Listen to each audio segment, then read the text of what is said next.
Welcome to Trendy Flicks, your ultimate destination for the latest in movies, TV shows, and streaming trends. Subscribe now and stay ahead of the entertainment curve. Inside Caitlin Clark and Angel Reese's impact on men's basketball. Two of the top three ranked men's college basketball recruits in the nation told Fox News Digital how Clark and Reese have changed their sport. College basketball is coming off of a brief era of matriarchy, but is it even over?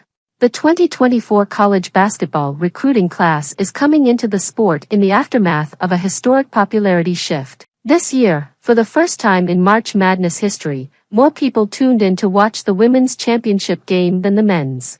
The NCAA women's final had 18.9 million viewers, while the men had just 14.8 million. There is no denying it, Caitlin Clark and Angel Reese were the reasons for this.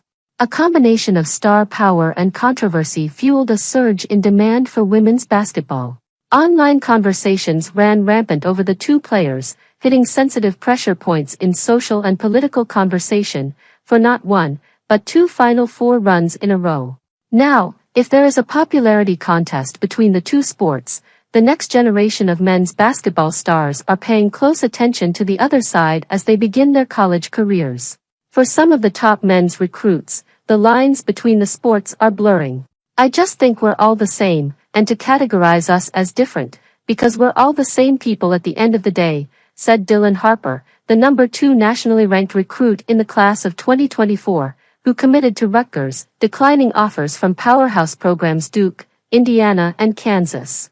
Harper told Fox News Digital at Rutgers Men's Basketball Media Day on Tuesday that he has gotten advice from Michael Jordan since he was a kid, through various phone calls set up by his father, Ron Harper Sr., who won 5 NBA championships and 3 as Jordan's teammate on the Chicago Bulls in the late 1990s.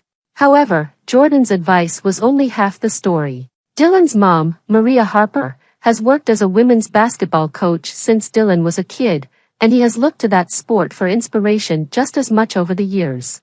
Now, as a college player, that half of his experience could play into his leadership. We all want to be a leader in any aspect that we can, Harper said when asked if he would look to Clark and Reese as leadership role models during his time at Rutgers. Harper is not alone among top recruits or his own teammates. Ace Bailey, the number 3 ranked recruit in the nation this year who committed to Rutgers before Harper, declining an offer from powerhouse Kentucky, is with him. Bailey told Fox News Digital at his media day on Tuesday that, unlike Harper, he only started following women's basketball in the last 3 years because of players like Clark and Reese. With their leadership, especially Clark, she brings a lot of energy to get her team going, whether it's a long shot, jump shot, Bailey said.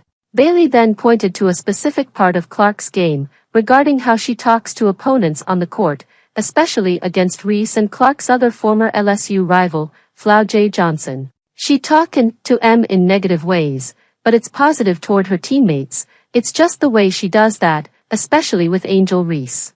They're competitive, Flau J, they all competitive, they just compete and they love the game, Bailey said.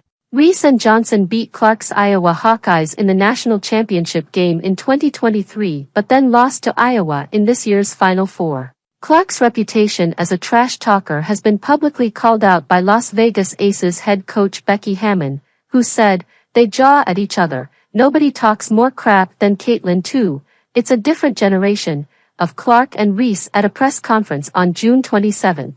However, Bailey is also impressed by how Clark handles trash talk. "She don't worry about nothing,"